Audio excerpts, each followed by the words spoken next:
Namaste and good afternoon, good evening everybody. This is me Anisha Lisi, Program Officer at BSc Faculties. So I'll be here as a host today for the program. So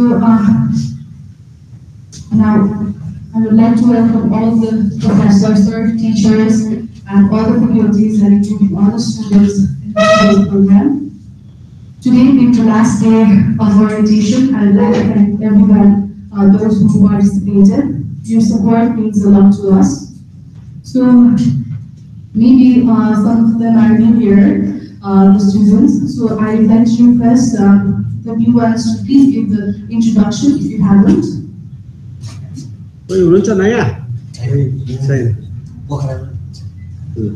Now I'd like to move on. So today we have Chiranjeev Bhandari sir as the chief guest who will also be giving you all a short, fruitful session. So I'd like to give the introduction of our assistant professor, Chiranjeev Bhandari sir. Chiranjeev Bhandari sir is an assistant professor at the Department of Conflict, Peace and Development Studies and Young Leaders Neighborhood First Fellow at St. Stephen's College, New Delhi in the year 2022. As a remarkable contribution in the nation, he served in Nepal's peace process as an operation officer, especially in terms of the management of arms and ex-combatants in Nepal, along with integration and social reintegration phase.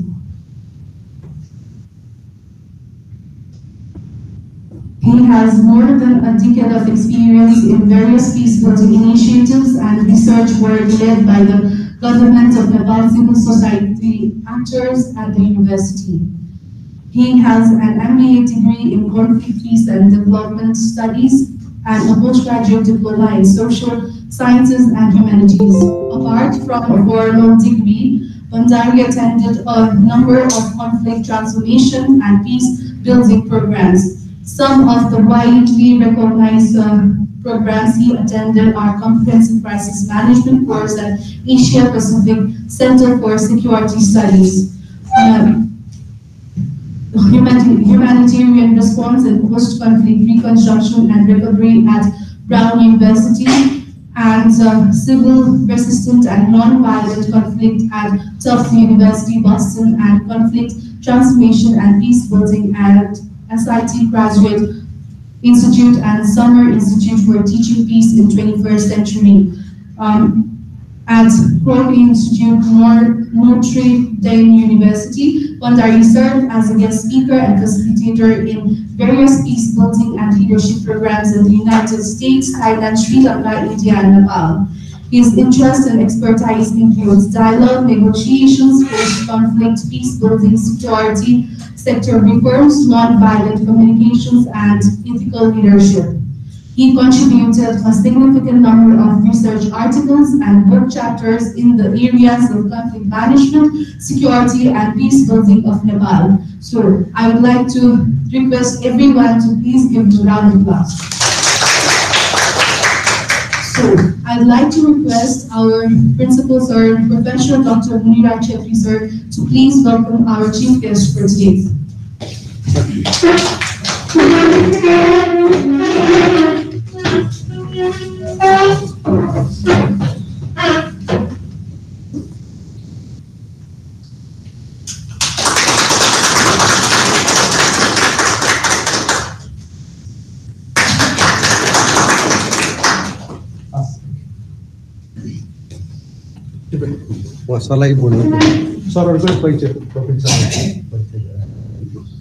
So I'd like to request our professor, Mr. Kapur Gautam sir, to please give this introduction. Short. Thank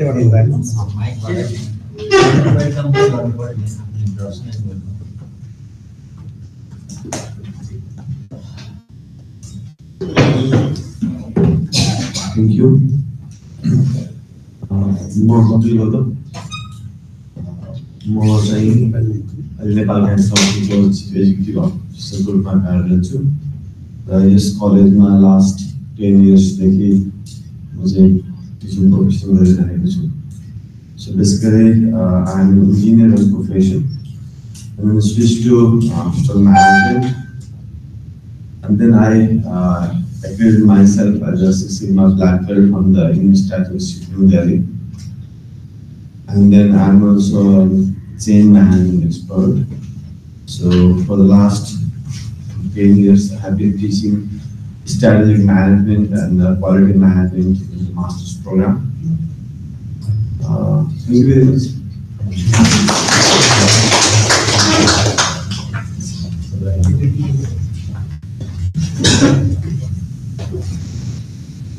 So thank you so much, sir.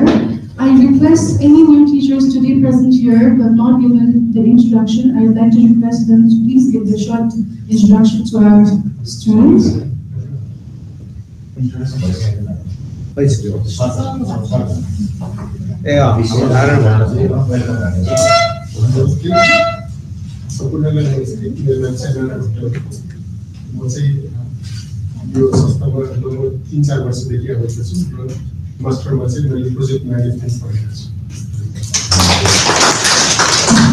you so much, sir. So now that I'd like to start the session. So I'd like to request our chief guest, Assistant Professor Charity Gumanari, sir, to please give his speech. Thank you.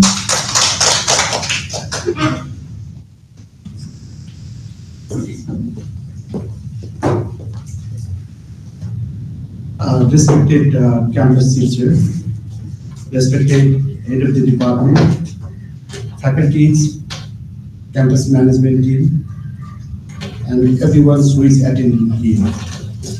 I consulted with principal sir, and I came to learn that everyone is Nepali, and I will speak some sort of things in Nepali. And if you have any difficulties to understand Nepali, I can speak in English as well.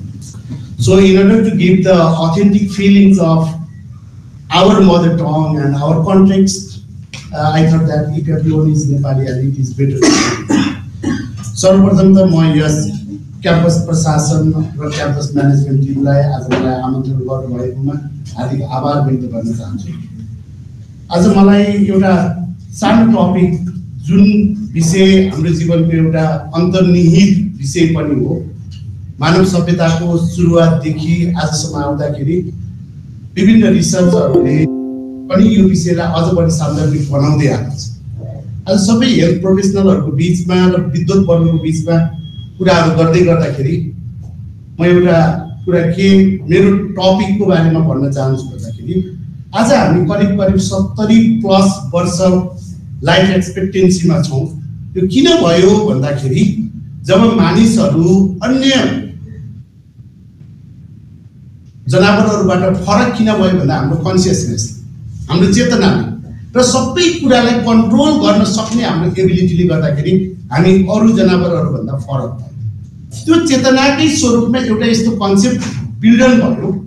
आजभन्दा तपाईले हेर्नुभयो भने 6 शताब्दी पहिले 14औं सेन्चुरीमा हेर्यो भने करिब life expectancy 25 वर्ष 30 वर्ष थियो. आज हामी 73 वर्ष बाँच्छौँ. त्यो 73 वर्षसम्म बाँच्न सक्ने किन भयो भन्दाखेरि धेरै पहिले प्रत्येक मान्छेसँग द्वन्द्व हुन्थ्यो. वार अफ अल टु अल भन्थ्यो. जस्तो एक किसिमले भन्दाखेरि 1648 तिर हेर्यो भने पनि थोमस हब्सले के भन्नु भएको छ भन्दाखेरि by nature human beings are nasty, brutal, selfish, cruel. हामी नेचरले नै कस्तो छौँ त भन्दाखेरि नेस्टी छौँ, सेल्फिश छौँ, क्रुअल छौँ, ब्रुटल पनि छौँ. तर त्यो ब्रुटलपनबाट बाहिर आउनको लागि हामीलाई केले सपोर्ट गर्यो भन्दाखेरि सोशल कन्ट्र्याक्टले, जसलाई आजको दिनमा हामीले फर्म अफ गभर्नमेन्ट भन्छौँ, जसले गर्दा सेक्युरिटी इन्स्योर. पहिलो कुरा सबै ह्युमन बिइङको लाइफमा महत्त्वपूर्ण कुरा घाँसपात कपास जस्तै व्यक्तिको सुरक्षा पनि. त्यो सुरक्षा कसले दियो त भन्दाखेरि राज्यको कन्सेप्टले। त्यो सुरक्षाको कन्सेप्टमा पुग्नको लागि हामीलाई के भयो त भन्दाखेरि द्वन्द्वबाट क्रसिङ हन्टिङ ग्यादरिङ सोसाइटीदेखि लिएर जुन आजको सिभिलाइजेसनसम्म आउँदै गर्दाखेरि पनि ह्युमनले पूर्ण रूपबाट सल्भ गर्न नसकेको तर एडभान्समेन्टतर्फ गइराखेको एउटा विषय के हो त भन्दाखेरि कन्फ्लिक्ट र पिस स्टडिजको। आज तपाईहरुले केही दिन पहिले देख्नु भएको छ होला ओभल हाउसको टप अफ द डिस्कोर्स पनि जेलेन्स्की र डोनाल्ड ट्रम्पको बीचमा युक्रेन र रसियाको कन्फ्लिक्टलाई कसरी एन्ड गर्ने भन्ने।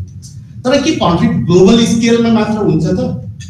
त्योभन्दा सूक्ष्म रूपबाट हेल्थ केयर प्रोफेसनलको रूपमा हामीले हेर्दै गर्दाखेरि कन्फ्लिक्ट कहाँ हुन्छ? कन्फ्लिक्ट इन्टरनेसनल लेभलमा सुपर पावरहरूको बीचमा हुन्छ, कन्ट्रिजहरूको बीचमा हुन्छ, समाजभित्र पनि हुन्छ, परिवारभित्र पनि हुन्छ, व्यक्ति व्यक्तिको बीचमा पनि हुन्छ र व्यक्तिभित्रै पनि हुन्छ। आज कतिपय व्यक्तिहरू माओइस्ट इन्सर्जेन्सीको टाइममा प्रत्येक दिन हामीले हिसाब गर्यो भने करिब करिब द्वन्द्वको दौरानमा 10 वर्षमा 14,000 प्लस मान्छेहरूको शहादत भएको थियो। 14,000 प्लस व्यक्तिहरू मरेका थियो, जसको एभरेज किलिङ कति थियो भन्दाखेरि प्रत्येक दिन 4.something मात्रै थियो, 4.5 थियो। आज नेपालमा सुसाइड गरेर मर्नेकै संख्या करिब करिब प्रत्येक दिन 20 भइसकेको छ। यो के हो त? किन भइरहेछ? व्यक्ति किन इन्ट्रापर्सनल कन्फ्लिक्टहरूलाई पनि म्यानेज गर्न सक्दैन? व्यक्तिले आफू भित्रकै द्वन्द्वहरू मन र मस्तिष्कको बीचमा सिर्जित द्वन्द्वलाई किन समाधान गर्न सकिरहेछ? हामीले द्वन्द्व भन्ने बित्तिकै हतियार बोकेको कम्ब्याट लगाएको दुईटा कन्ट्रीको बीचमा इन्टरनेसनल रिलेसनमा पोलिटिकल पार्टिजको बीचमा मात्रै हुन्छ भन्ने सोच्छौँ। कहिलेकाहीँ हाम्रो इन्स्टिङ्क्टहरू हार्ट भनेको एकदम कम्प्यासनेट हुन्छ। तपाईले अर्कोको दुःख देख्यो भने रुनु मन लाग्छ, अर्कोको खुसी देख्यो भने सेलिब्रेट गर्नु मन लाग्छ। तर दिमाग र्यासनल हुन्छ, यसले क्रिटिकली सोच्छ। तर त्यो दिमागले के भन्छ त भन्दाखेरि यसबाट मलाई के फाइदा छ, यसबाट मलाई के घाटा हुन सक्छ। त्यही दुईटा आफ्नै शरीरभित्रको दुईटा अर्ग्यानको बीचमा पनि हाम्रो कन्फ्लिक्टहरू हुन्छ। त्यसलाई हामीले के भन्छौँ त भन्दाखेरि अन्तर्मनभित्र मन मस्तिष्क बीचको कन्फ्लिक्ट पनि भन्छौँ। मन मस्तिष्कको कन्फ्लिक्टको कारणले गर्दा र त्यसलाई सेटल गर्न नसकेको कारणले गर्दाखेरि पनि माओइस्ट इन्सर्जेन्सीमा जति व्यक्तिले एक दिनमा ज्यान गुमाउँथ्यो त्योभन्दा 5 गुणा व्यक्तिले अहिले पनि आफ्नो ज्यानहरू गुमाइरहेका छ, जसलाई हामीले के भन्छौँ त भन्दाखेरि सेल्फ हार्म अर्थात् सुसाइडको फर्ममा गरिरहेको छ। हामीले भन्छौँ त्यो कसरी जान्छ? डिप्रेसनमा थियो, डिप्रेसनमा रहेछ, सुसाइड गरेको छ। तर त्यो डिप्रेसनमा कसरी पुग्यो? उसको सेल्फ इन्स्टिङ्क्टहरू हाई सेल्फ इस्टिम्स हुनेहरू अलिकति एग्रेसिभ बिहेभियरहरू देखाउनेहरू के हुन्छ त? रिस उठ्यो भने सडकमा निक्लन्छ, तोडफोड गर्छ। अलिकति सेल्फ इस्टिम्सहरू अर्कोलाई हार्म नगर्ने टाइपको भयो भने के हुन्छ? आफू भित्र नै प्रब्लमलाई सेन्टर गर्न थाल्छ। जब व्यक्तिले आफू भित्र नै प्रब्लमलाई सेन्टर गर्न थाल्छ, त्यो प्रब्लमलाई सेन्टर गर्दै गर्दै डिप्रेसन, फ्रस्ट्रेसनबाट डिप्रेसनबाट उसले राम्रोसँग काउन्सिलिङ र एजेन्सी पाएन भने त्यो व्यक्ति सेल्फ हार्मको बाटोमा पुग्छ, जसलाई हामीले के भन्छौँ भन्दाखेरि एउटा प्याथेटिक कायक जीवन रोज्यो, कायक रहेछ मान्छे भन्छौँ। तर त्यो केले गर्दाखेरि भएको भन्दा आफूभित्र सन्तुलन ल्याउन नसक्दाखेरि त्यहाँ पनि कन्फ्लिक्ट छ। तर हामीले कन्फ्लिक्टलाई कसरी बुझायौँ त? नेपालको कन्फ्लिक्टको कन्टेक्स्टलाई अधिकांश इन्टेलेक्चुअलहरूले यसरी परिभाषित गरिदिनु भयो कि 10 वर्ष द्वन्द्वको कारणले गर्दाखेरि प्रत्येक नेपालीले कन्फ्लिक्ट बुझ्नु पर्थ्यो। अब द्वन्द्व सक्यो, द्वन्द्वको बारेमा किन छलफल गर्नुपर्छ? द्वन्द्वको बारेमा हामी कुरा गर्दै गर्दाखेरि योहान गाल्टनको विचारलाई पनि हामी मनन गर्नुपर्ने हुन्छ। उहाँले के भन्छ भन्दाखेरि conflict is life and life is conflict भन्छ। हामी मानव जीवन द्वन्द्वबाट बाहिर हुनै सक्दैन।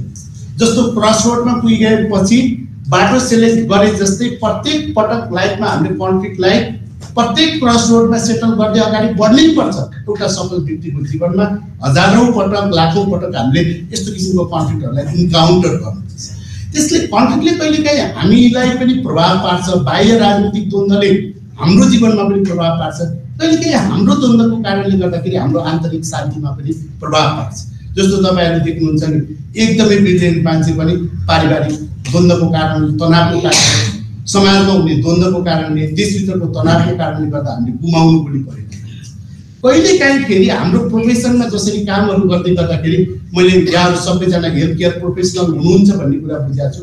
हेल्थ केयर प्रोफेसनलहरूको लाइफमा पनि 10 वर्षको द्वन्द्वहरू हेऱ्यो भने सबैभन्दा बढी प्रभावित व्यक्तिहरू को हुनुभयो त भन्दाखेरि हेल्थ केयर प्रोफेसनलहरू, गभर्नमेन्ट सिभिल सर्भेन्टहरू, त्यस पछाडि एजुकेसनमा रिमोट एरियामा काम गर्ने व्यक्तिहरू नै सबैभन्दा बढी प्रताडित हुन्।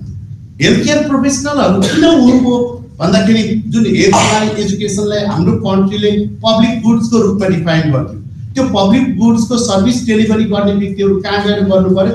काठमाडौँको हस्पिटल मात्रै होइन कि देशको दूरदराजको हस्पिटलहरूमा गएर पनि काम गर्नु पर्यो। कहिले भाडाको घरमा बसेर गर्नु पर्यो, कहिले अस्थायी तहमा बसेर काम गर्नु पर्यो।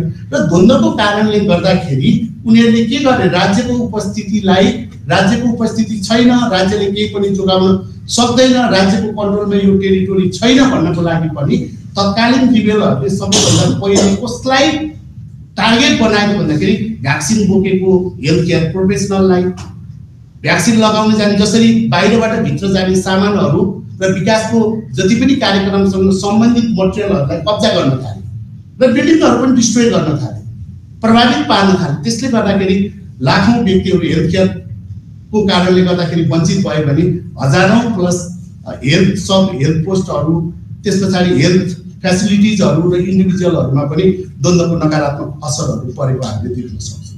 त्यसले गर्दाखेरि मलाई के लाग्छ भन्दाखेरि द्वन्द्वलाई बुझ्ने भनेको कुरा द्वन्द्वको बारेमा विज्ञता गर्नको लागि मात्रै पनि हो, किनकि समाजमा द्वन्द्व छ, परिवारमा द्वन्द्व छ, आफूभित्र द्वन्द्व छ, देशभित्र द्वन्द्व छ, अन्तर्राष्ट्रिय स्तरमा द्वन्द्व छ। अनि द्वन्द्वै नबुझिकन हामी कहाँ अगाडि बढ्न सक्छौँ? त्यो कन्फ्लिक्टलाई नबुझिकन, कन्फ्लिक्टको डाइनामिक्सहरूलाई नबुझिकन हामी कसरी अगाडि बढ्न सक्छौँ भन्ने कुरा पनि हेर्नुपर्छ। तर द्वन्द्वलाई हामीले बुझ्दै गर्दाखेरि पनि अधिकांश द्वन्द्व किन हुन्छ? एउटै समुदायमा जन्मेर पनि एउटा व्यक्तिलाई शान्ति मनपर्छ, अर्को व्यक्तिलाई किन द्वन्द्व मनपर्छ? Why some societies are warlike and other people are very pacifist? किन? हिटलर जस्तै गान्धीलाई किन हुनु मन लाग्यो? गान्धी जस्तै सोच हिटलरमा किन पलायो? है, यस्तो किसिमको कुराहरू पनि हामीले क्वेसन गर्नुपर्छ। त्यो द्वन्द्व हुनको लागि सबैभन्दा पहिलो कुरा त हामीले के देख्छौँ भन्दाखेरि सर्टेन कुराहरू बेसिक ह्युमन निड्सले नै पर्छ। जसरी धेरै थ्योरिटिकल कुराहरू छ, आज थ्योरिटिकल कुराहरू नगरौँ, कुनै टाइममा फेरि अलिकति विस्तारमा पनि गरौँला। थ्योरिटिकल कुरामा आज म त्यति प्रवेश गर्दिनँ।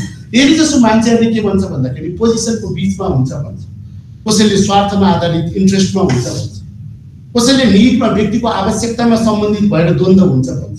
तर द्वन्द्वको कारण अलिकति हामीले हेऱ्यो भने सामान्यतया के देख्न सक्छ भन्दाखेरि जबसम्म हामीले व्यक्तिको फन्डामेन्टल बेसिक निड्सहरूलाई सर्भ गर्न सक्दैनौँ त्यस्तो किसिमको द्वन्द्व न त समाधान हुन्छ न त रोक्न नै सकिन्छ। व्यक्तिको आवश्यकतासँग जोडिएको कुरा, जुन कुरा हामीले फुलफिल गर्न सक्दैनौँ, अडानसँग जोडिएको, चाहनासँग जोडिएको द्वन्द्वलाई रूपान्तरण गर्न सके पनि व्यक्तिको फन्डामेन्टल निड र बेसिक निडसँग एसोसिएटेड द्वन्द्वलाई हामीले कहिले पनि त्यसको एड्रेस नगरेसम्म सम्बोधन गर्न सक्दैनौँ। आज यहाँहरूलाई लाग्छ होला, आज पनि अहिले पनि नेपालमा 10 वर्षको द्वन्द्वले गर्दाखेरि नेपाल 30 वर्ष पछाडि धकेलियो भन्ने न्यारेटिभ्सहरू आएको छ।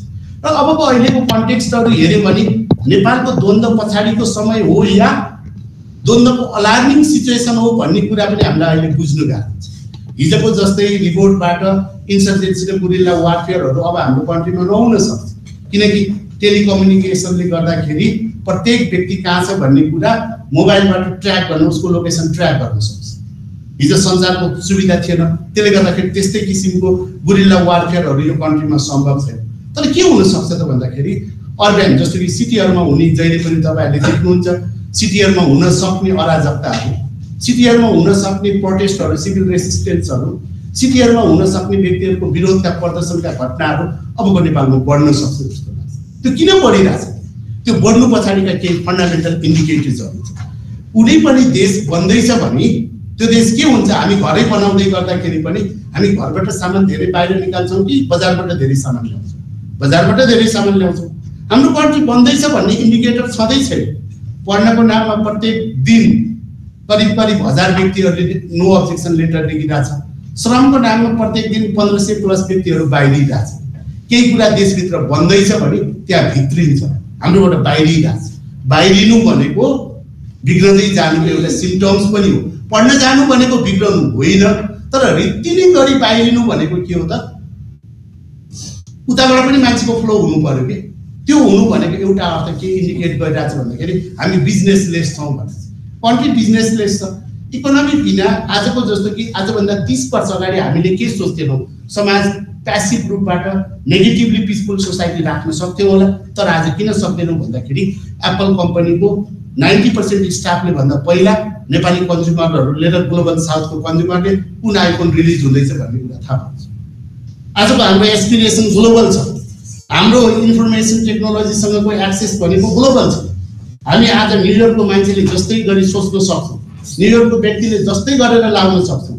आजको 30 वर्षभन्दा अगाडि 1990 भन्दा अगाडिको कोही मान्छेले पनि न्युयोर्कको मान्छेले जस्तै ठाउँमा बसेर टाइम स्क्वायरमा बसेर खाने, त्यसपछि डुल्ने, उस्तै कपडाहरू लगाउने, उस्तै किसिमबाट सोच्ने, उही रिसोर्स एक्सेस गर्ने भन्ने कुरा इन्टरनेट अगाडि सम्भव थिएन। तर आज के छ भन्दाखेरि हाम्रो एस्पिरेसनहरू ग्लोबल छ। हाम्रो सिटिजनसिपको इन्ट्रेस्ट पनि के छ भन्दाखेरि म पनि अर्को कन्ट्रीको सिटिजनले जस्तो किन गर्न सक्दिनँ भन्ने हामीसँग चरम एम्बिसन छ।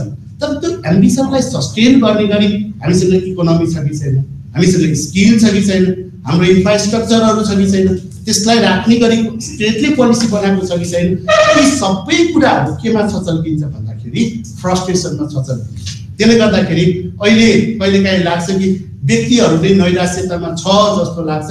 कहिलेकाहीँ त लेखिराखेको हुन्छ कन्ट्री इज इन डिप्रेसन भन्छ, होल कन्ट्री नै डिप्रेसनमा छ भन्छ कोही मान्छे।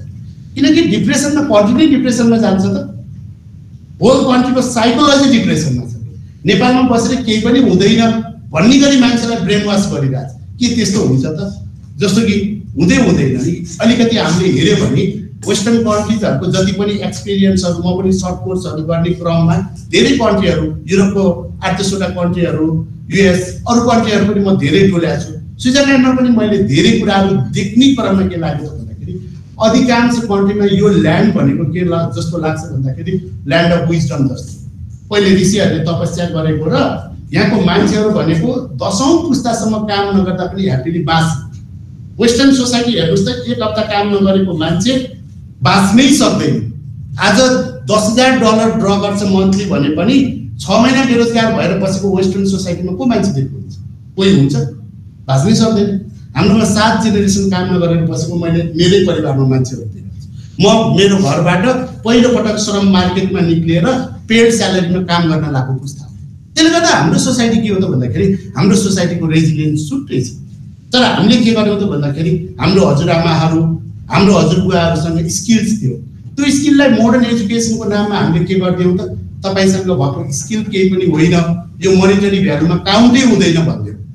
त्यस पछाडि गएर हामीले जति पनि वर्कलाई के गरिदियौँ त भन्दाखेरि लेबरलाई प्राइससँग अर्थात् स्यालेरीसँग मात्रै कन्भर्ट गर्यौँ। उहाँले जानेको स्किल्सहरूले जब पैसा सिर्जना गर्दैन भने त्यसलाई हामीले स्किलको रूपमा एक्सेप्ट गर्दैनौँ। त्यसले गर्दाखेरि हाम्रो सोसाइटीमा के भयो त भन्दाखेरि पढे लेखेको मान्छेसँग, हजुरहरू बाहेक टेक्निकल फिल्डको मान्छेहरू बाहेक सबैसँग गफ गर्ने मात्रै लाइसेन्स छ। त्यो गफले केही पनि सिर्जना गर्दैन। गफले के सिर्जना गर्छ? डिस्कोर्सहरूले सिर्जना। त्यो डिस्कोर्सहरूले के गर्छ? फ्रस्ट्रेसन सिर्जना गर्छ। अहिले तपाईँहरूलाई मैले एप्रिसिएट गरेको होइन कि युनिभर्सिटीको पिएचडी, सोसियल साइन्सको पिएचडी भन्दा बेसी सिएमएले जेनेरेट गर्छ। बिजी पनि छ। हेल्थ केयर प्रोफेसनलहरू भनेको त यस्तो हो कि तपाईँहरू यहाँबाट झर्ने बित्तिकै प्रत्येक पटक तपाईँको कामसँग, स्किलसँग जोडिएको मान्छे हुन्छ। हाम्रो सोसाइटीमा के गर्यो भन्दाखेरि in the name of modernisation of education हामीले के गर्यौँ त भन्दाखेरि हायर डिग्रीहरू यस्तो दियौँ कि जहाँ सिपको कुरै छैन, स्किलको कुरै छैन। स्किलभन्दा बाहिरको डिग्रीहरू दियौँ। त्यो डिग्रीले के गर्यो त भन्दाखेरि मान्छेलाई महत्त्वाकांक्षा मात्रै बढायो, अहङ्कार मात्रै बढायो र सोसाइटीमा कन्ट्रिब्युट केही पनि गर्न सक्यो। त्यसको फ्रस्ट्रेसन पनि अहिले देखिन्छ। त्यो भएर भन्छ नि, समाजको लेम्यानहरूले पढ्दै नपढेको मान्छेहरूले पनि के भन्छ भन्दाखेरि गफ धेरै गर्यो, डु समथिङ सब्सटेन्सिभ भन्छ कि तिनीहरूले गरेको गफबाट केही कुरा समाजलाई काम लाग्ने गर न भन्छ। तर हेल्थ केयर प्रोफेसनल त सिएमएलाई पनि समाजले, मैले धेरै पटक देखेको छु मेरो गाउँमा, सिएमए डक्टरहरूलाई पनि समाजले डक्टर भनेर एक्सेप्ट गरिसकेको छ। किनकि एमडी डक्टरले टेक्नोलोजी नभइकन, इक्विपमेन्ट नभइकन केही गर्न सक्नुहुन्न। हेल्थ केयर प्रोफेसनलहरू जो कम्युनिटीको ग्रासरुट लेभलमा काम गर्नुहुन्छ, उहाँले त्यो व्यक्तिको केसहरू, हिस्ट्रीहरू पढेको भरमा पनि उहाँलाई लाग्ने गरी औषध दिन सक्नुहुन्छ। त्यसले गर्दा सोसाइटीले त्यो व्यक्तिहरूलाई, स्किल भएको व्यक्तिहरूलाई डक्टर भनेर एक्सेप्ट गरे। आजको होल एजुकेसन किन हो भन्ने कुरा पनि म थोरै हजुरहरूलाई केही कुराहरू ब्रिफली दिन चाहन्छु। हामी किन पढ्छौँ? आज हाम्रोमा पढ्ने मान्छेहरूमा क्ल्यारिटी पनि छ। Why we are coming every day in a college. सामान्यतया पढ्नु भनेको 3टा प्रयोजनको लागि हुन्छ जस्तो लाग्छ। एउटा भनेको हामीले न्यू इनोभेसनहरू गर्छौँ, अर्थात् न्यू इन्फर्मेसनहरू जेनेरेट गर्छौँ, जसले गर्दाखेरि हामीलाई डिसिजन मेकिङको लागि कन्ट्रिब्युट गरिदिन्छ। दोस्रो कुरा हामीले प्रब्लम सल्भ गर्नको लागि पढ्छौँ। जस्तो कि तपाईहरुलाई मैले अघि भने 14औं शताब्दीमा 15औं शताब्दीमा 16औं शताब्दीमा लाइफ एक्सपेक्टेन्सी बिलो 40 इयर्स थियो। तर हामीले अध्ययन गरेर मोर्टालिटी रेटहरु त घटाउँदै गयो, मान्छेको बाँच्ने उमेरको रेन्जलाई त बढाउँदै गयो नि त हामीले प्रब्लम सल्भहरु गर्नको लागि। त्यसपछि अर्को कुरा हामी केको लागि पढ्छौँ भन्दाखेरि greater transformation of the society, समाजलाई रूपान्तरण गर्नको लागि पढ्छौँ। त्यो रूपान्तरणसँग जोडिएको पढाइ पनि हुन्छ। तर आजको हाम्रो पढाइ के छ त भन्दाखेरि विश्वविद्यालय गयौँ भने किन पढ्छौँ? डिग्री आउँछ। डिग्रीको लागि त पढ्ने भनेको कुरा होइन, त्यो त प्रोसेसको एन्ड मात्रै हो। तर पढ्नेको ओरिएन्टेसनै डिग्रीमा छ, सर्टिफिकेटमा छ। त्यो सर्टिफिकेटको ओरिएन्टेसनको पढाइले कहाँ पुर्याइरहेछ? अहङ्कारमा पुर्याउँछ। सर्टिफिकेटको फाइलहरु हुन्छ तर व्यक्तिसँग ज्ञान हुँदैन। ज्ञान हुनको लागि त हामीले बुझ्छौँ नि। अहिले फेरि मान्छेलाई अर्को कुरा केले असर गरिरहेछ? अहिलेको जेनेरेसनको मान्छेहरूलाई, हामीहरूलाई, हामीभन्दा धेरै सिनियर सरहरू के हुनुहुन्छ, हामी पनि के छौँ भन्दाखेरि वी आर डिजिटली इमिग्रेन्ट। हामी डिजिटल वर्ल्डको लागि इमिग्रेन्ट हो, आप्रवासीहरू। Young people those who are studying in college universities they are digital natives. उनीहरू टेक्नोलोजीसँगै जन्मेको पुस्ताहरू। उनीहरूले मसिनले जस्तै पनि सोच्न सक्छ। उनीहरूले मेरो काका बित्नु भएको छ, उहाँलाई कसरी कन्डोलेन्स दिउँ भनेर च्याट जिपिटीलाई सोध्छ। हामी काकाकोमा गएर उभिएर पनि केही पनि बोल्नै नसकेर घर फर्किन्छौँ। 3 दिन 4 दिन फर्किएपछि 4औं दिन 5औं दिन अर्थात् 13औं दिनमा उम्किएपछि बल्ल बोल्छौँ। हामीसँग प्रश्न सोध्ने ठाउँ छैन। हामी सोसाइटी, सर्कमस्टेन्सेसहरू, सराउन्डिङहरू हेरेर मात्रै कुरा गर्छौँ। तर आजको प्रत्येक लर्नरहरूको इन्स्ट्यान्ट सोलुसन छ। त्यो सोलुसन भनेको के हो भन्दाखेरि टेक्नोलोजीले गाइडेड जेनेरेसनहरू छ। पहिले हामीले मेसिन बनायौँ, अब हामीलाई मेसिनले चलाउँदैछ। आर्टिफिसियल इन्टेलिजेन्सले हामीलाई, अहिले मैले तत्काल केही कुरा गरेँ भने तत्काल हामी गुगल गर्छौँ, अर्थात् तत्काल जिपिटीलाई सोध्छौँ, थाहा पाए जस्तो गर्छौँ। त्यो बुद्धिमत्ता कस्तो हुन्छ त भन्दाखेरि सर्फेसको लेभलको बुद्धिमत्ता मात्रै हुन्छ। हिजो हामी अनुभवले खारिएका थियौँ। बाटै नचिन्दा पनि हिजो कोही व्यक्ति कसैको घरमा जानको लागि झुकिन्थ्यो। आज गुगल म्याप हेरेर पनि 3 राउन्ड लगाउनुपर्छ। सोफिस्टिकेटेड मोबाइलहरू छ तर झुकिरहेको हुन्छ। टेक्नोलोजीले हामीलाई अर्कोतिर पुर्याइरहेछ कि टेक्नोलोजीले हामीलाई कतातिर लगिरहेछ भन्दाखेरि सोच्ने कामबाट पनि विमुख बनाइरहेछ। समाजको प्रब्लमलाई हामी इम्प्याथी टेक्नोलोजीलाई सोधेर गरिरहेछौँ।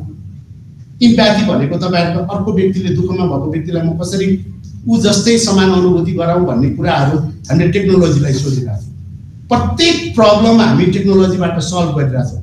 च्याट जिपिटी, डिपसिकहरूले हामीलाई सोलुसनहरू दिइरहेछ। र सोसाइटी कतातिर ओरिएन्टेड छ भन्दाखेरि पहिले हाम्रो समाजको एजुकेसनको होल नोसन भनेको इन्फर्मेसन पढाउने, इन्फर्मेसनलाई नलेज मान्ने। त्यो टिचरहरू जसले इन्फर्मेसनलाई नलेजमा कन्भर्ट गरिदिन्छ, डेटालाई इन्फर्मेसनलाई डेटामा कन्भर्ट गरिदिन्छ, त्यो टिचरहरूलाई हामी एकदमै इन्टेलेक्चुअल मान्छौँ। नलेज र विजडम भनेको त धेरै फरक कुरा थियो। तर अहिले हामीले के गरिरहेछौँ त भन्दाखेरि सबै व्यक्ति टेक्नोलोजीको आडमा केही पनि कुरा थाहा नभइकनै इनपुट गरेको भरमा आर्टिफिसियल इन्टेलिजेन्सको कुराले गर्दाखेरि कृत्रिम बौद्धिक बन्दै गएको छ। त्यसले गर्दाखेरि हाम्रो ह्युम्यानिटी नै टु सम एक्सटेन्ट अनसर्टेन डाइरेक्सनतर्फ गइरहेको छ। यहाँले हेर्नु पनि भएको छ होला, ओपेनहाइमर मुभी हेर्नुभयो। एउटा न्युक्लियर साइन्टिस्टले आफ्नो इन्भेन्सनको, इनोभेसनको दायरा कति हुन्छ, यसले ह्युम्यानिटीलाई कति लस्ट गर्छ भन्ने कुरा न्युक्लियर साइन्टिस्टलाई थाहै थियो।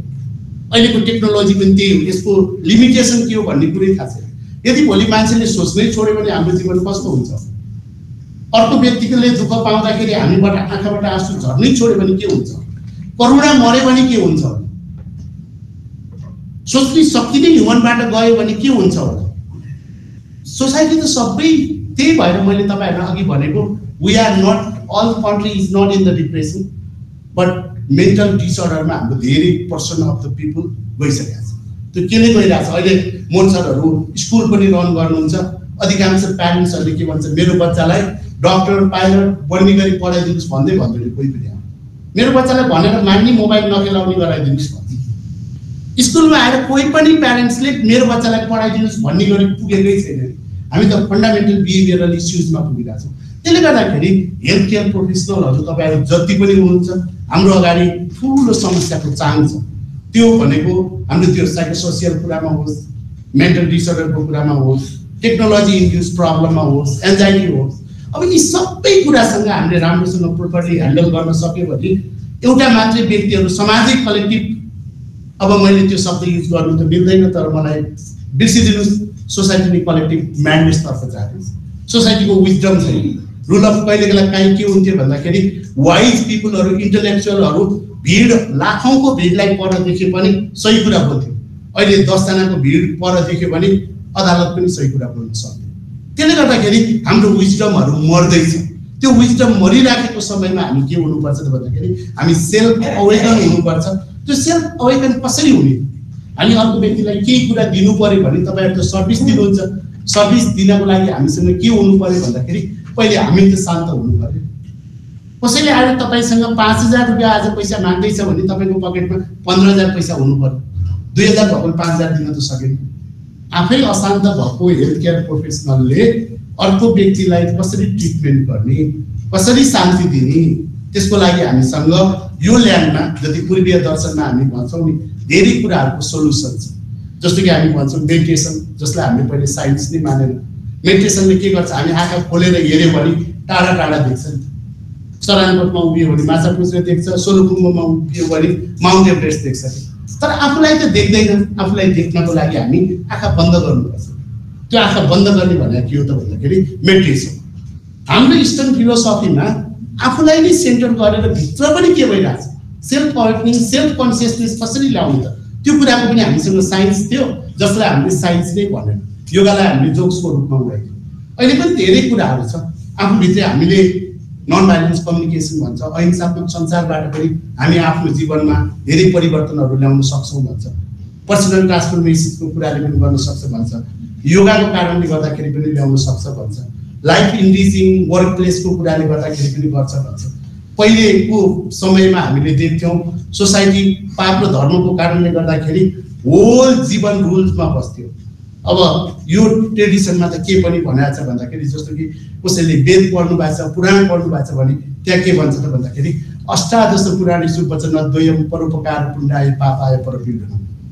18 वटा पुराणको सार तत्त्व भनेको के हो भनेको छ भन्दाखेरि अर्को व्यक्तिको लागि उपकार गर्नु भनेको धर्म हो र अर्को व्यक्तिलाई दुःख दिनु भनेको पाप हो भनेको छ। त्यो पाप र धर्मले ल एन्ड अर्डर मेन्टेन गर्छ। त्यो धर्म गर्यो भने स्वर्ग जान्छ, पाप गर्यो भने नर्क जान्छ। तातो तेलमा तताएर फेरि यमराजहरूले के गर्छ त व्यक्तिहरूलाई पीडा दिन्छ भन्ने कुराले गर्दा सोसाइटी अर्डरमा थियो। तर आज घरछेउमा अदालत छ, घरछेउमा पुलिस छ, कानुनको पाइलाहरू छ, 100+ लजहरू छ। तर व्यक्तिले के भन्छ भन्दा अपराधी गरे भने पनि राम्रो वकिल हायर गरे भने चाहिँ बचाउन सक्छ भन्छ। हाम्रो मोरालिटी पनि मरिरहेछ।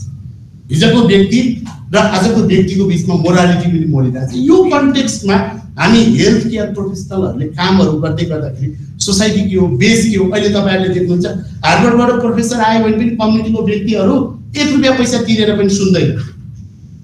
तर कोही मान्छे महायज्ञ लगाउन गयो भने घरबाट निक्लन नै नसकेको मान्छे आएर पनि 20 लाख दान गरेर जान्छ।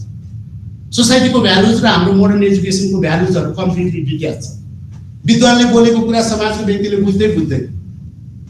विद्वानले समाजले बुझ्ने गरी बोल्नै सक्दैन भनेपछि उसको विद्वताले समाजलाई के प्रभाव पार्छ? त्यसले गर्दाखेरि यो कन्टेक्स्टको दौरानमा रहेर हेल्थ केयर प्रोफेसनलहरूलाई म त तपाईहरुलाई के कुराको लागि आमन्त्रण गर्छु भन्दाखेरि सधैँ बाहिर टाढा टाढा हेर्नु भन्दा पनि कहिलेकाहीँ इनवर्ड लुकिङ, आँखाभरि चिम्म गर्नुहोस्, आफूलाई पनि हेर्नुहोस्, आफूलाई केले शान्त तुल्याउँछ। आफूसँग शान्ति भएन भने हामी संसारमा शान्ति पनि फैलाउन पनि सक्दैनौँ। त्यो शान्ति कहाँबाट सुरुवात हुन्छ? जस्तो कि हामीले हेर्यो भने जति पनि चाइनिज फिलोसफरहरू के भन्छ भन्दाखेरि ग्लोबल पिसको स्टार्ट भनेको हामी भित्रबाट हुन्छ। संसारमा हामी शान्ति ल्याउने हो भने पहिले हामी भित्र हुनुपर्छ। हामी भित्रको शान्तिले परिवारमा हुन्छ, परिवारले समाजमा हुन्छ, समाजले देशमा हुन्छ, देशले अन्तर्राष्ट्रिय स्तरमा हुन्छ भन्छ। त्यो कुरालाई मनन गरेर हामी अगाडि बढ्न सक्यौँ भने यसले के गर्छ भन्दाखेरि हामीले दिएको सेवा पनि प्रभावकारी हुन सक्छ। मलाई लाग्छ जहिले पनि अहिले अलिकति कस्तो भइसकेको छ त भन्दाखेरि समाजमा के कुराहरू इम्बडी गर्नुपर्ने रहेछ नलेजलाई, के कुराहरू फेरि सेयरिङको लागि प्लेटफर्म चाहिने रहेछ। हिजो आज तपाईहरुले सुन्नु भएको छ होला जापानमा अहिले पेड लिसनरहरू हायर गर्न थालेको छ। स्पिकरहरू जति पनि पाउँदो रहेछ, सुन्ने मान्छे पाउँदो रहेछ।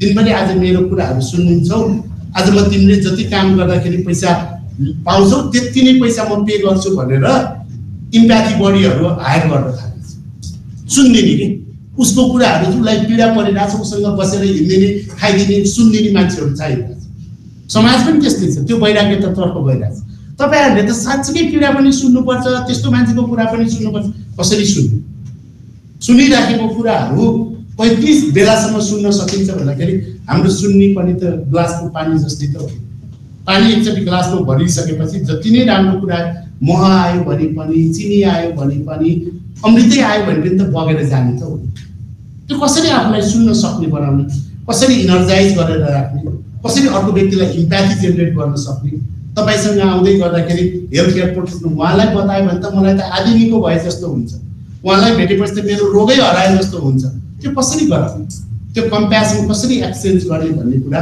हेल्थ केयर प्रोफेसनलको लाइफमा एकदमै महत्त्वपूर्ण छ जस्तो मलाई लाग्छ मलाई आज यहाँ बोलाएर जति पनि कुराहरू राख्ने संक्षिप्त अवसर दिनुभयो र अब अलिकति धेरै कन्टेन्टहरूको कुरा गर्नुभन्दा तपाईहरुको केही जिज्ञासाहरू छ भने वन वे रेडियोको मोड भन्दा पनि अलिकति 2-4वटा क्वेशनहरू के छ भने इन्टरेक्टिभ पनि गरौँ र टाइम 6:30 मा सरहरू सक्ने पनि भन्नुभएको छ फेरि हजुरहरुसँग भेट्ने बाचा सहित आज म मेरो कुरा यही अन्त्य गर्न चाहन्छु हस्त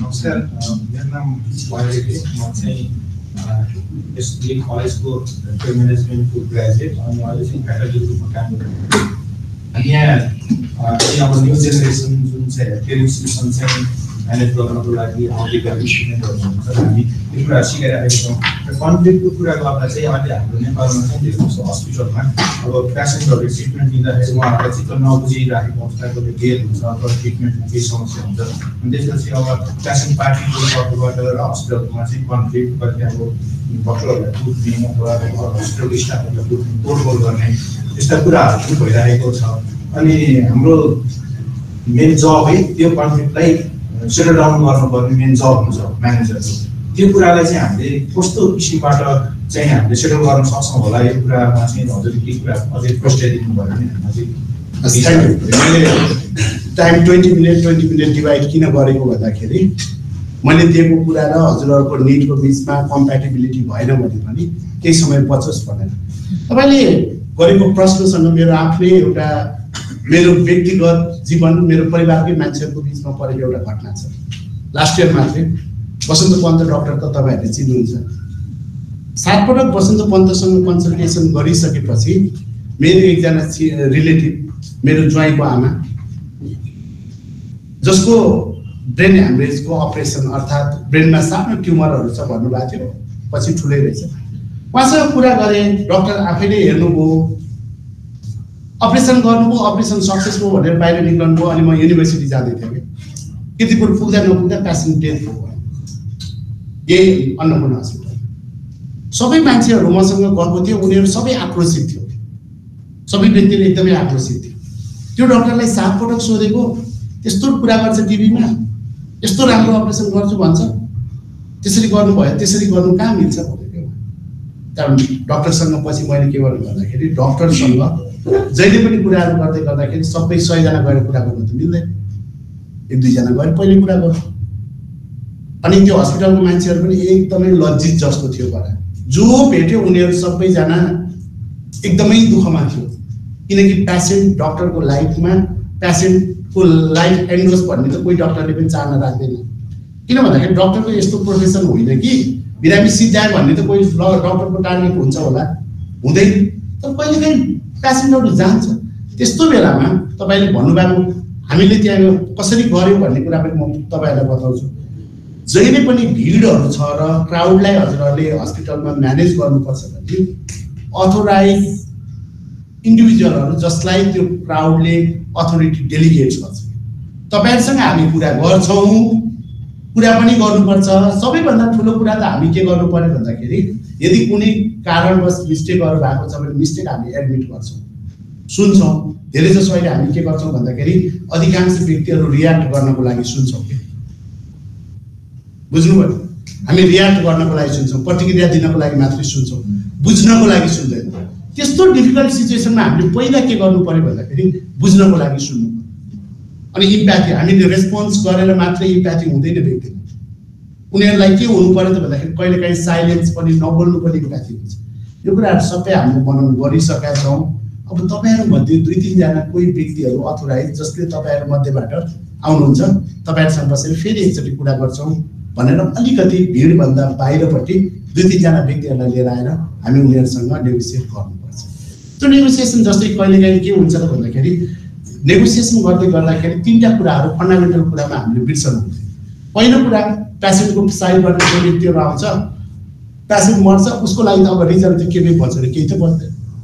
तर पनि त्यो व्यक्तिहरूको बिचमा यो हस्पिटल र डक्टरसँगको सम्बन्धलाई जोगाइरहेको भोलि पनि हामी बिरामी हुन सकिन्छ भन्ने हुन्छ। प्रत्येक द्वन्द्व समाधान गर्दाखेरि 3टा एस्पेक्टलाई हामीले हेर्छौँ। एउटा रिजल्ट हो, आउटकम के आउँछ भनेर हेर्छौँ। अर्को रिलेसनसिप हो, यसमा सम्बन्धको पक्षहरू छ कि छैन भनेर हेर्छौँ। अर्को तेस्रो पक्ष भनेको प्रोसेस हो, कसरी त्यो द्वन्द्वलाई हामी डिल गर्ने भन्ने। यस्तो अवस्थामा हामीले के गर्नुपर्छ होला भन्दाखेरि तपाईँहरूले त्यस्तो डिफिकल्ट सिचुएसनहरू फेस गर्नुभयो भने अथोराइज व्यक्तिहरू जसलाई टिमले डेलिगेट गर्छ, क्राउडमा भिडमा कहिले पनि नगर्नु होला। जति नै सुकै हार्वर्ड नेगोसिएसन प्रोजेक्टबाट PhD नै नेगोसिएसनमा गरेको विलियम मुडी र जेम्स फिसर आयो भने पनि क्राउडमा नेगोसिएसन हुँदैन। किन हुँदैन भन्दाखेरि क्राउडमा भनेको रुल अफ लले नै काम गर्दैन, जसले पनि त्यो सिचुएसनलाई भ्यान्डलाइज गरिदिन सक्छ। त्यो कलेक्टिभ म्याडनेस अघि मैले भनेको थिएँ नि, ग्रुपको साइकोलोजी के हुन्छ त भन्दा तपाईँहरूले स्कुलमा पिसफुल ठाउँमा पनि देख्नु भएको छ। सबै घरको एकदमै ज्ञानी बच्चा आएर होस्टेल बस्दाखेरि ब्लक फोरेको देखाएको छु क्या मैले। होस्टेलको सिलिङमा हानेको देखेको छु, बेन्च डेस्क भाँचेको देखेको छु। अनि प्यारेन्ट्सहरू बोलाउँदा सबैले के भन्छ, मेरो बाबु त ज्ञानी थियो, कसको लयमा लागेछ। कसको बाबु बदमास थियो त? कसैको बाबु बदमासी छैन। सबैको ज्ञानी बाबुहरू आएर बदमासी मात्रै गरिरहेको हुन्छ। क्राउड यस्तो ठाउँ हो कि जस्तो विजडम भएको व्यक्ति पनि त्यहाँ पुग्यो भने के हुन्छ त भन्दाखेरि बदमास जस्तो हुन्छ। त्यो कारणले गर्दाखेरि फर्स्टमा तपाईँको रोल, हेल्थ केयर प्रोफेसनलको रोल के हुनु पर्यो त भन्दाखेरि क्राउडलाई न्युट्रलाइज गर्नु पर्यो। जुन सकिन्छ बल प्रयोग नगरिकन गर्नु, पोलाइटली बोल्न सक्ने, इम्प्याथी जेनेरेट गर्न सक्ने, कम्प्यासन सो गर्न सक्ने व्यक्ति बाहिर निस्किएर त्यो कुरालाई डिल गर्नु पर्यो। अनि त्यहाँ कुरा गर्नु भएन भने, कुरा गऱ्यो भने त तन्किन्छ नि त। तर त्यो कुरा गर्नको लागि हामीले के गर्नु पर्यो त भन्दाखेरि प्रत्येक नेगोसिएसनको लागि कन्ड्युसिभ इन्भाइरोमेन्ट क्रिएट गरेर डेलिगेटेड अथोरिटीहरूसँग मात्रै नेगोसिएसनको टेबलमा बस्यो भने हामी त्यस्तो किसिमको डिफिकल्ट सिचुएसनलाई अब प्लिजेन्ट वेमै त के सल्भ गर्न सक्छौँ, वर्केबल सिचुएसनमा सल्भ गर्न सक्छौँ। र व्यक्तिको पनि बिस्तारै के हुन्छ भन्दाखेरि व्यक्तिहरूसँग जुन ट्रमाहरू, त्यो ट्रमाको फिलिङ्स हुन्छ नि, पेन सफरिङको फिलिङ्स हुन्छ नि, त्यो पनि सधैँ रहँदैन। त्यो नरहनको लागि पनि टाइम चाहिन्छ, टाइमले नै हिल गर्छ। तर त्यो टाइममा हिल गर्नको लागि पनि हाम्रो बिहेभियरहरू के हुनु पर्यो भन्दाखेरि हामी फेरि यत्रो पैसा तिरेर 50-60 लाख तिरेर डक्टर पढायौँ, हेल्थ केयर हामीसँग यो डिग्री छ, मान्छे मरि त हाल्छ नि संसारमा, हस्पिटलमै मान्छे मर्ने त हो नि भनेर उनीहरूलाई हामी भ्यालु नगर्न थाल्यो भने फेरि त्यसले कम्प्लिकेसनहरू ल्याउन सक्छ। पहिलो कुरा त एक्सेप्टेन्स, गल्ती भयो भने स्वीकार दिनु। तर गल्ती आफ्नै कारणले भएन भने पनि हामी हजुरहरूको कुरा बुझ्छौँ, हामीलाई पनि पीडा भएको छ। हजुरको ठाउँमा म भएको भए पनि म यस्तै कुराबाट सुरु गर्थेँ, मलाई पनि योभन्दा बढी रिसहरू उठ्न सक्थ्यो। तर हामी रिसाइड मात्रै प्रब्लम सल्भ त भएन। अब यसलाई फर्दर कसरी जाने भन्ने बारेमा कुरा गरौँ न, बसौँ न। तपाईँहरूमध्ये को बस्न तयार हुनुहुन्छ? आज बस्नुहुन्छ, भोलि बस्नुहुन्छ, पर्सि बस्नुहुन्छ, कति बेला को आउनुहुन्छ भन्ने टाइपबाट कुरा गर्दै गयो भने प्रत्येक ढोकाको साँचो जस्तो प्रत्येक इन्डिभिजुअलको हाइटको पनि लक हुन्छ। त्यो के हुन्छ, त्यो किले हिट गरेपछि मान्छे फुलेपछि सक्यो, के बाँकी रहन्छ? डक्टर त कति राम्रो हो, अब त्यहाँ कसैले गुगल गर्न थाल्छ। ग्लोबली हस्पिटल गएर एडमिट भएर भएको सर्जरी मध्ये 5% त यो केसमा सबैको डेथ हुँदो रहेछ भन्ने जान्छ। त्यसको हामीले ह्यान्डल गर्न जान्नु। कहिलेकाहीँ सिभियर नेग्लिजेन्सहरू हुन्छ र त्यो कम्युनिकेसनबाट स्टार्ट हुने। प्रब्लम त कसैले थिएटरमा गएर त देख्दैन नि, देख्छ के भन्दाखेरि बाहिरको एक्सपिरियन्स र कम्युनिकेसन देख्छ। त्यो कम्युनिकेसन कसरी डिल गर्ने, व्यक्तिलाई ह्युमन कसरी डिल गर्ने। तर अहिले डक्टरहरूमा एउटा प्रब्लम के देखिराखेको छ भन्दाखेरि त्यो सेलिब्रिटी मोबाइलले धेरै कुराहरू सजिलो पनि गराएको छ, दुःख पनि गराइदिइरहेको छ। कि मोबाइल दुइटै हो, डबल एज सर्ड, दुःख र सुख दुइटैको कारण गरिरहेको छ। आधी अपरेसनै हुँदा नसिलाउँदै डाक्टर आएर बाहिर देखाइदिनुहुन्छ कि तपाईँको पेसेन्टको यो भएको रहेछ, यस्तो रहेछ, म यो सब कुरा गरिसकेँ, अब त्यहाँ सिलाउँदैछ भनिदिनुहुन्छ कि 2-4 मिनट धैर्य गरेर अलि पछि आए पनि हुन्छ। डाक्टर त बाहिर निस्किरहेको थियो, सिलाएकोले भन्छ कि त्यहाँ। अनि फेरि हाम्रो बाहिर न्युजपेपरहरूमा कस्तो कुरा बाहिर हुन्छ, ग्रान्डीले गरेको ल्याब टेस्ट, मेडसिटीले गरेको ल्याब टेस्ट, नर्बिकले गरेको ल्याब टेस्ट, तिनटैको रिजल्ट फरक आउँछ फेरि। अनि मान्छेलाई चाहिँ विश्वास छैन। हामी के गर्छौँ भन्दाखेरि डक्टर सबैभन्दा राम्रो पढेको व्यक्तिले पढ्छ, तर ल्याब टेक्निसियन कसले पढ्छ, अब यसले आइए बिए म्यानेजमेन्ट पढेर खाँदैन त टेक्निसियन पढ भन्छ।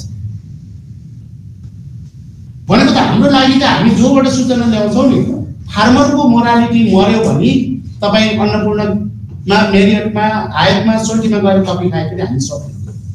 किसानले जब गोबर पर्दाखेरि, माटो पर्दाखेरि फोहोर पानी पनि दुधमा मिसाउनुहुन्छ भन्यो भने तपाईँको सोल्टीको सेफले पकाए पनि, मेरियटकोले पकाए पनि, यहाँ पकाए पनि सक्यो। त्यसले गर्दाखेरि यो कुराहरू केले पनि डिटर्मिन गर्छ भन्दाखेरि हाम्रो होरिजेन्टल र भर्टिकल वर्किङ रिलेसनमा हाम्रो जस्तो मान्छेहरू कसरी काम गरिरहेको छ, उनीहरुमा इन्ट्रिन्सिक मोटिभेसन छ कि छैन, त्यो मटेरियल त्यही हो कि पम्किन ल्याएर चिकन कटलेट त बन्दैन। यति बाध्यताले पैसै आउँछ मात्रै भनेर काम गरिरहेको छ हेल्थ फिल्डमा भन्दा त्यो मान्छे त रिजल्ट जेनेरेट गर्न सक्दैन। त्यसले गर्दा मोटिभेसनहरू चाहिन्छ।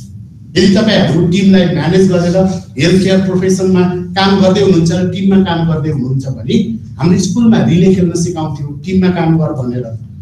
तर रिले भन्दा धेरै मान्छेहरु म्याराथन दौड्थ्यो के, टिममा काम गर्न धेरै गाह्रो हुन्छ। म्याराथन दौड्नेले ढाक्क मेडल एक्लै पाइहाल्थ्यो, टिमकोमा फोटो पनि सानो आउँथ्यो। समाजलाई चाहिएको छ हाम्रो प्रब्लमहरु फेरि इन्डिभिजुअल भन्दा धेरै ठुलो ठुलो छ। एकदमै ठुलो भन्ने डोनाल्ड ट्रम्पको अगाडि पनि प्रब्लम उ भन्दा हजारौं गुणा ठुलो छ।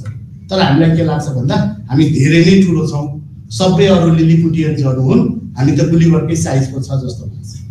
त्यो कुरा हामीले बिर्सेर टिमवर्क र आफ्नो मातहतको व्यक्तिहरुलाई अलिकति राम्रोसँग सोच्ने गरायो भने हुन्छ।